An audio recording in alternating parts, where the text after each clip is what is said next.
Welcome to the Finding the Magic podcast, where books come alive. I'm Tricia Copeland, a fiction author and host of this show. If you love books, finding great reads, and hearing about the story behind the story directly from the authors, this is the place for you. Whether you like fantasy, science fiction, dystopian, or romance titles, I think you'll find something to love in my playlist. Listen in to discover something magical about a book or two today.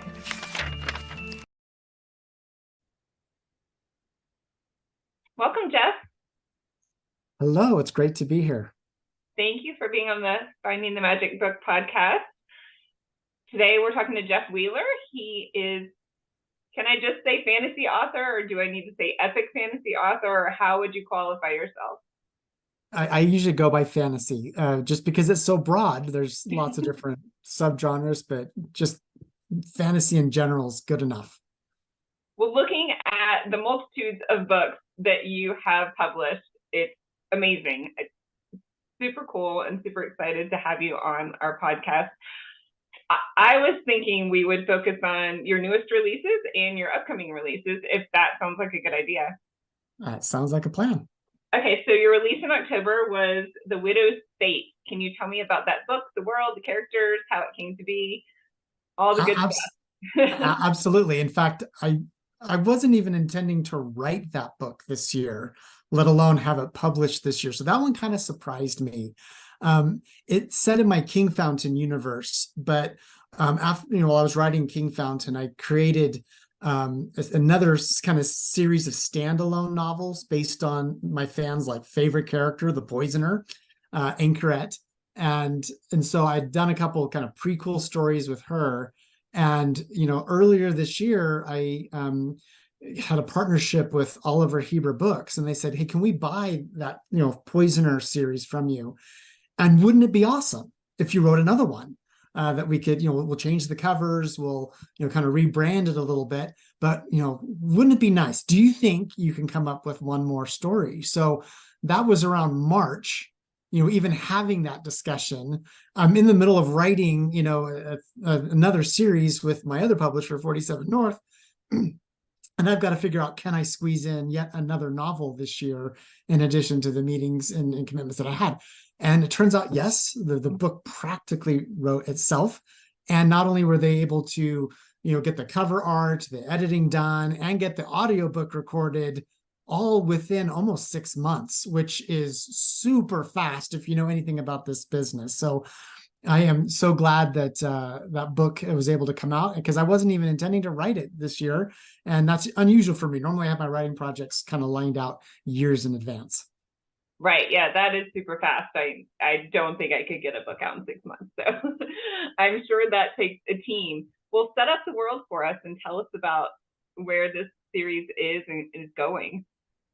Well, the world of King Fountain, it's been my most popular series that I've done to date. And what I really liked about this book in particular is most of the time the characters are traveling all over the world. They're visiting sometimes a new kingdom or a new place they've never been before. But kind of the headquarters, and the reason it's called King Fountain, is the capital city of the realm of Ceredigion. Its name is King Fountain. And so readers are very familiar with it. There's a lot of action kind of takes place in and outside and around it. But the whole novel really takes place within that city. And I actually hired an artist to draw the map of just the city itself, which is something I've never done. So readers have had to kind of imagine what you have to kind of think there's this castle on a hill, there's this ginormous waterfall, in the middle of the waterfall is this giant, cathedral-like structure. And then you have kind of a town of Paris or London kind of around it. And so it's always been in my head, but now it's actually, on paper, so to speak. And so I thought it was really fun to set all of the events of the story centering around that city, and to be able to explore some nooks and crannies of the city that doesn't, the readers haven't visited before. It's kind of a medieval London vibe to it. A lot of my books are kind of a medieval fantasy. And there's, the main character, Anchoret, she's a poisoner. So if you think kind of 15th century Europe, with the Medicis and all the famous killings that happened. Every king who's worth their salt, every ruler needs to have a poisoner on their side, not just to take care of their enemies, but to help protect them. And so the main character of this story, Anchoret, is the one that has helped the king of Ceredigion and his queen stay in power and help protect them against the other evils of the other realms trying to knock them off, and the people who would fight for the throne next. So kind of has a War of the Roses 15th century vibe to it, which was my specialty in college. And I loved being able to create a world just based on a piece of history that I know so intimately and so well. That sounds amazing. Tell us about the characters. Are they human characters? Do they have power? Do they have magic? Is that too much to give away? No, it's totally fine. So it's very much a human world. I don't use a lot of in other worlds I have maybe different races, but in King Fountain they're mostly human. It's mostly politics, but there's absolutely magic involved. And so the magic system is called the Fountain.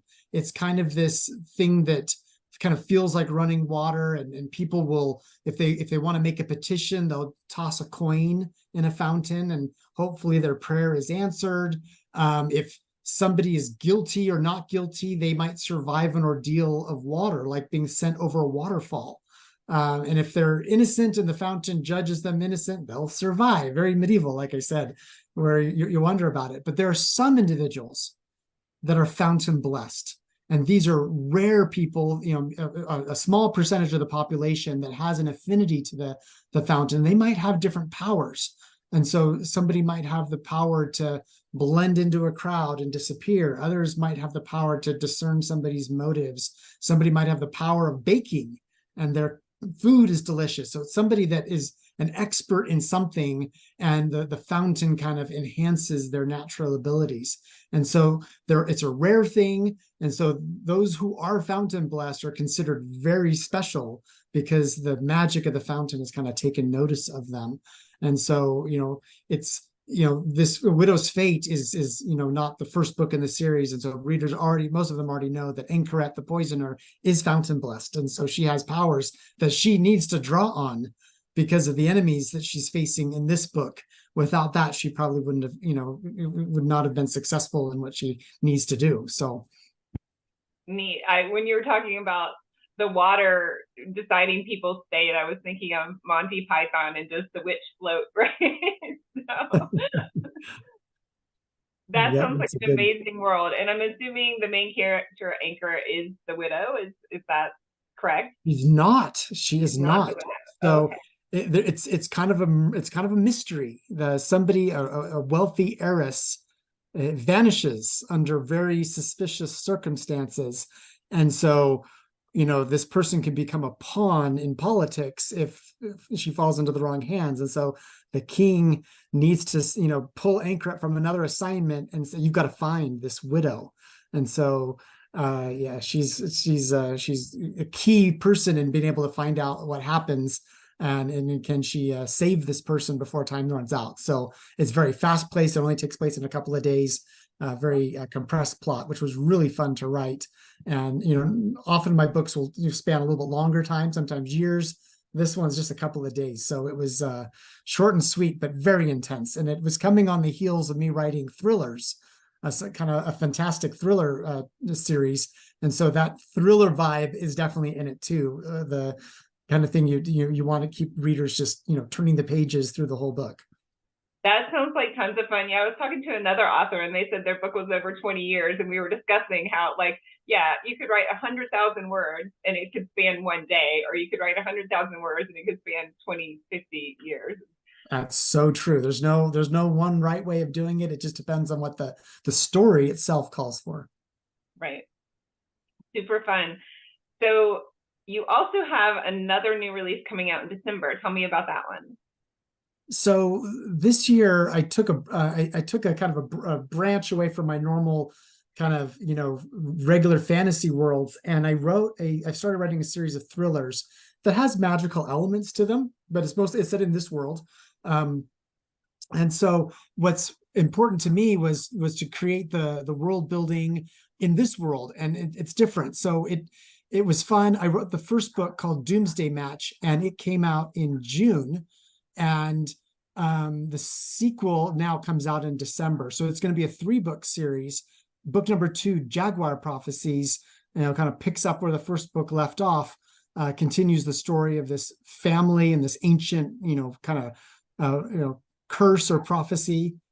And, how are they going to, survive this coming apocalypse, basically, that was kind of foretold during the days of Cortez, conquering Mexico. So interesting. a lot of history, a lot of research, and a lot of Mayan history and lore that was part of it. So it was super fun to write, and I got to visit a lot of the places that are in these books. I've been down to the ruins of these ancient pyramids in the Mayan peninsula and climbed them and explored them. So I love the research part of it. It was a lot of fun.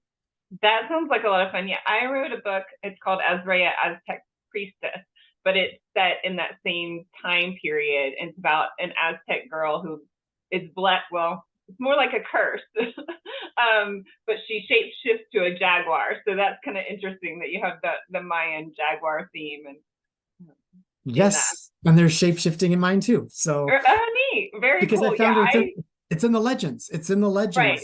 It's not just, you read some of those old books, those old codexes, and it's like, that's like a fantasy novel. It's all of the elements were there, and I thought, well, this is a perfect place for me to step into and try my hand in a different genre that's not just pure fantasy. Well, neat. I will definitely pick that one up and see where you took that. I didn't get to go down there. I did tons of research, found some super good websites, but yeah, so that's really cool. Where do your ideas come from? My ideas come from so many different places. It can come from other books I've read. A lot of my ideas, like my King Fountain series, came from my master's in history. Just the research I did, as you're reading old, historical records, sometimes things come out. And in fact, it was literally a line about a noblewoman being poisoned. And the name of the person who was accused of being poisoning this noblewoman was Anchoret. And so it literally inspired my King Fountain series. And so sometimes history, biographies, movies, I'm often inspired by places I've traveled, and as you learn about the location, things will stand out to you. And so I always try to capture those ideas as they come, and then I kind of keep them incubated and let them develop and let them kind of germinate and grow a little bit before I decide, okay, which one do I want to turn into a series next? I don't write standalone books. I usually write series. And so it's got to be a story that I think is powerful enough to go for 3 to 5 books, or sometimes even more. And so lots of things inspire me. Sometimes it's my own kids inspire characters in my stories. And so I'm always got my eyes open for those sources that just catch me and say, oh, that's interesting. I want to hang on to that and see if something comes of it. That is really neat. And do you have trouble letting go of your series? It sounds like your most recent, The Widow's Fate, was kind of an extension of that series. Do you have trouble letting them go once they're quote unquote finished? The way my brain works is I often see the interconnectedness of things. So many of my worlds are interconnected. Okay. Kind of like Brandon Sanderson's Cosmere. I don't have a name for it, but certain events, certain plots, certain things intertwine, and even some characters jump from worlds, between worlds. And so they're known as this character in this world, and then known by this name in a different world. And so there's a lot of little Easter eggs in my writing. So as people are reading King Fountain, they might see little glimpses of Muirwood, or if they're reading this, they might see little glimpses of that. And it's deliberate, it's conscious, because I just, my brain, naturally wants to connect things, connect dots. Right. And so when I made that decision to start blending my worlds, that actually opened more opportunities to tie different elements of the story together and to weave those things together. And to me, that's been very interesting, and it's been very fascinating and satisfying to my readers too. I can imagine you have this whole like wall in your house that has the different worlds and how they're connected and the timeline. How do you keep up with all of that? Actually, I don't. And people go like, I don't understand how this can work. But part of it is having a historian's brain. Like I could recite to you the history of England from 1066 to 1485. It's in my head. I know the order of the kings. I know the major plot points that happened, and can kind of describe the different dynasties that rose and fell, and all that stuff. So my brain just sorts information that way. So sometimes I need to go back and review some of my other books, like the manuscript itself. I'll go search the document and what did I call this, or how did I do that? And thankfully have a really good editorial team that has been with me for almost 10 years now. And they'll sometimes catch things that I don't catch. They'll be like, oh, Jeff, in The Queen's Poisoner, you said the magic worked this way. And here in Widow's Fate, you're saying the magic works this way. And so you got to be consistent. And so I'm grateful for a team that can save me from myself, because I don't always get it right.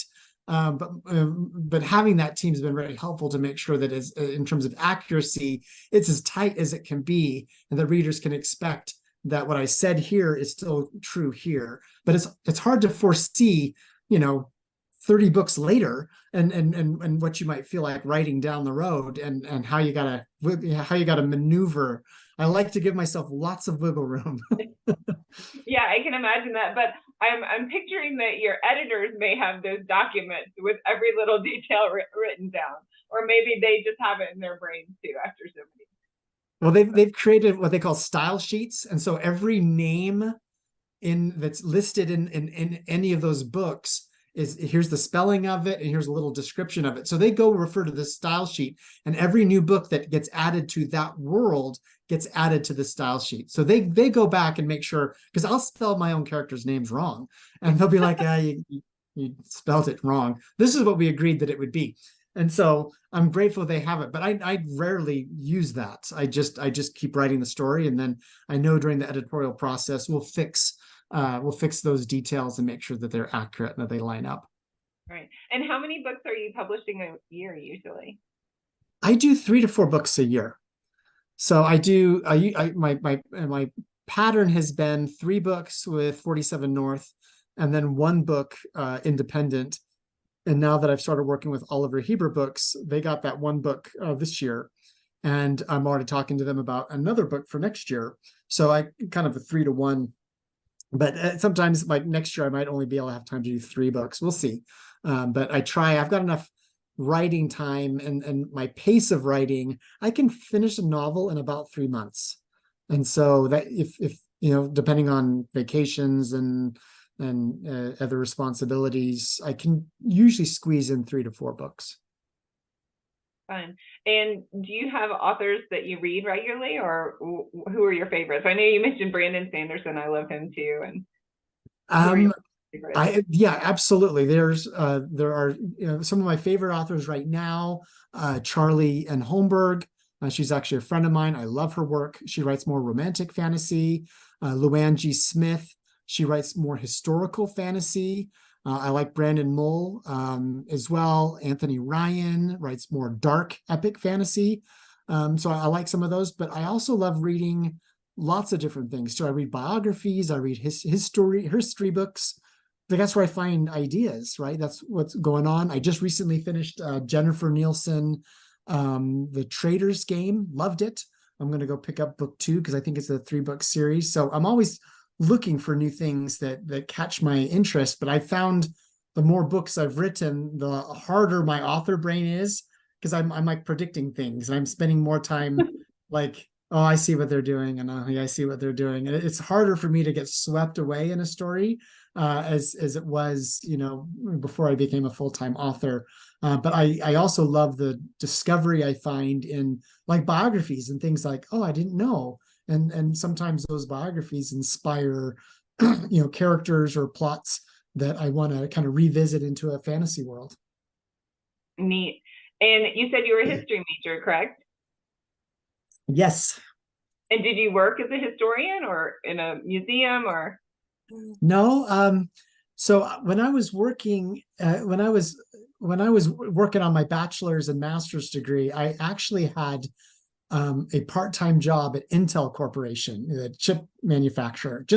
I just did it to put myself through college, and it was my goal to get my PhD in history. In fact, I got accepted into a PhD program in Colorado, actually, but I didn't attend. I stopped because I just realized that academic writing, it just was killing my soul.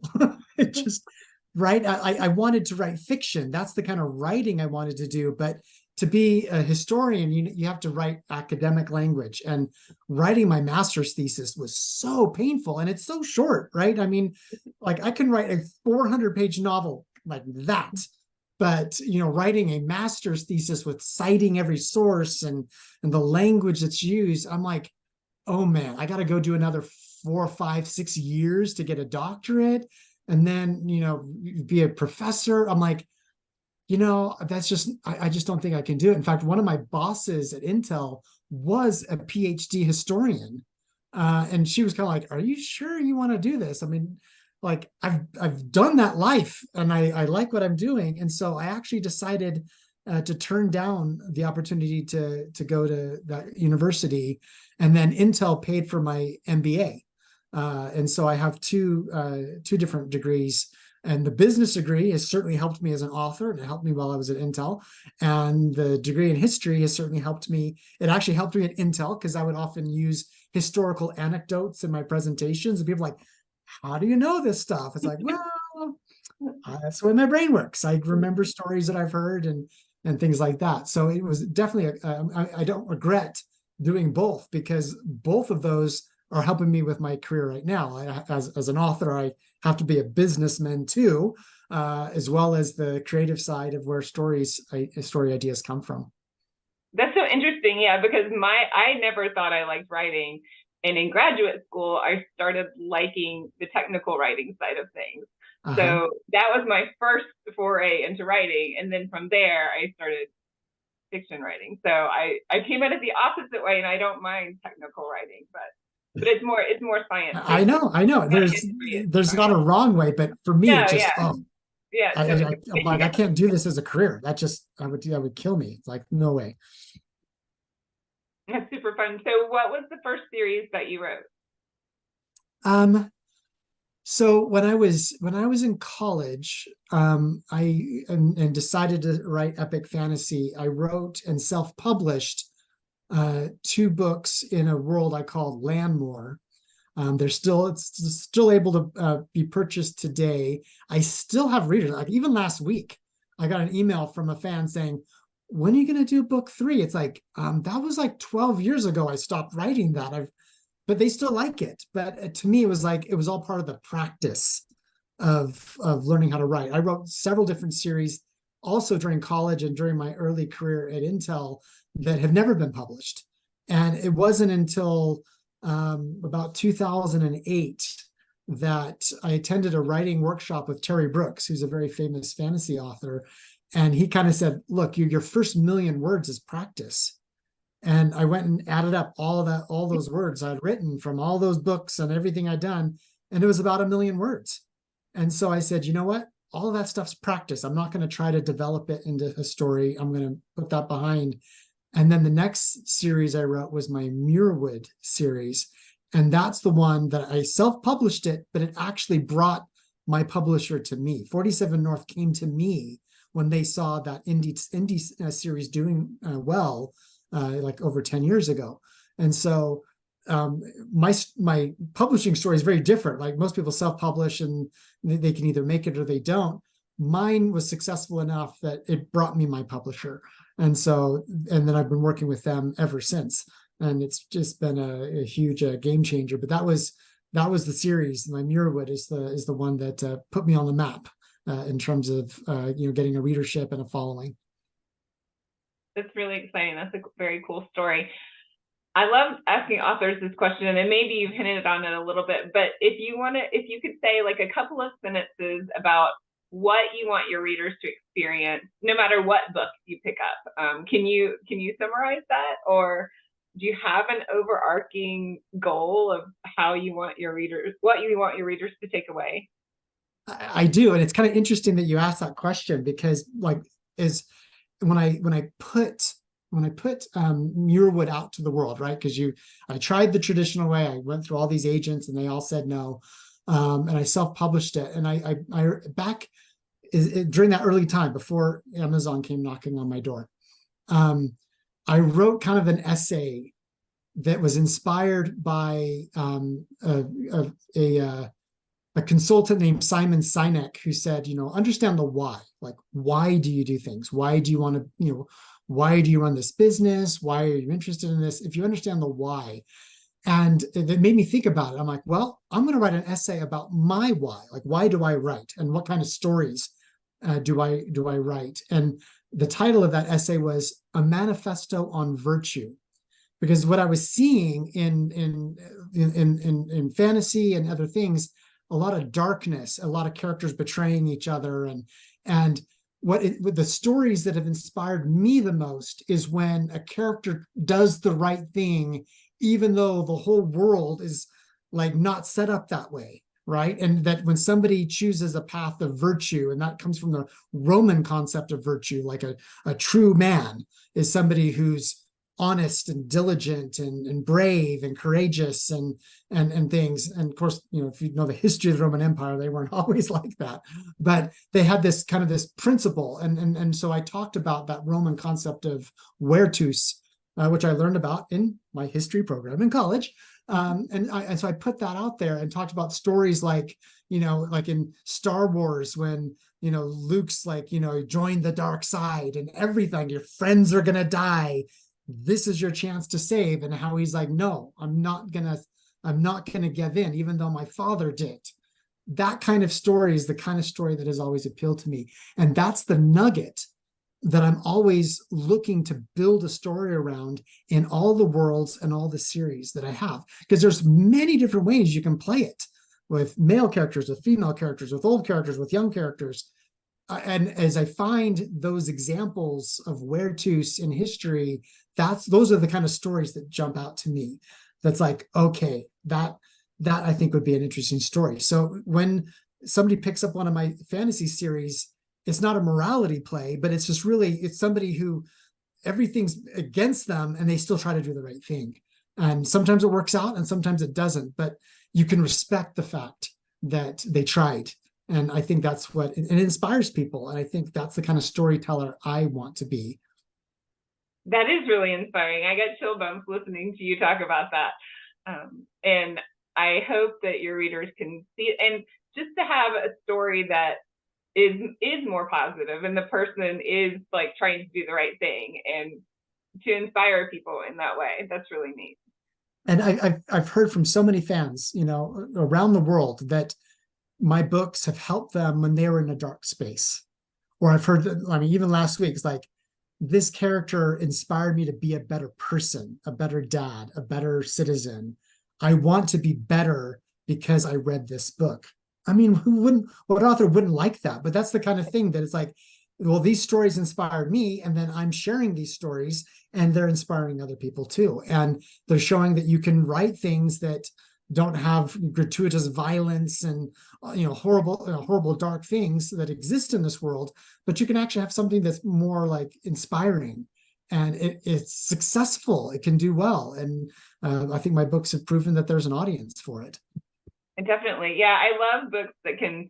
I love reading fantasy. That's my favorite genre, but also a lot of times they can mirror our world in a safe way, so you can like see characters going through maybe something that you're going through, and see characters resolve that, and you can see characters in a lot of different situations, and just how are you going to react to that, and being able to work that out no matter what age you are. When I was a young kid, I did the same thing, I think. And at one time I saw this debate, I think it was on SoundCloud or something, about whether fantasy was good for kids or not. I'm like, really? Really? You're asking that question? Like, when I was a kid and my mom read us A Wrinkle in Time, right? It hooked me. I loved reading time. Every time we sat down and read that, there was something about the morality in that story that that was very, gripping to me, and having, characters that are relatable too. It's like the character Anchoret, even though she's this really skilled poisoner, very dangerous, she's also dealing with what you could consider chronic illness. And readers have been like, yeah, she's powerful. Yeah, she's a fountain blessed, but she's also got a really serious health challenge that really flares up in this book, and she's on this assignment, and readers, that they've just been captured by that it's like, people that we can relate to, they're flawed, they have issues, they have problems, but they still try to do their best to overcome the obstacles that are in front of them. Well, and I'm sometimes naive, but I like to think that's what everybody does. But obviously that is naive in some situations. But yeah, and I think it will inspire people to, whatever's going on with them, to do their best. So that's really cool. And I think that's definitely a nugget that our listeners will enjoy learning about you and your book. What's next for 2024? So 2024, I've got the final book in my thriller series. It's called Final Strike, and that's coming out in the spring. I'm planning on doing another poisoner book.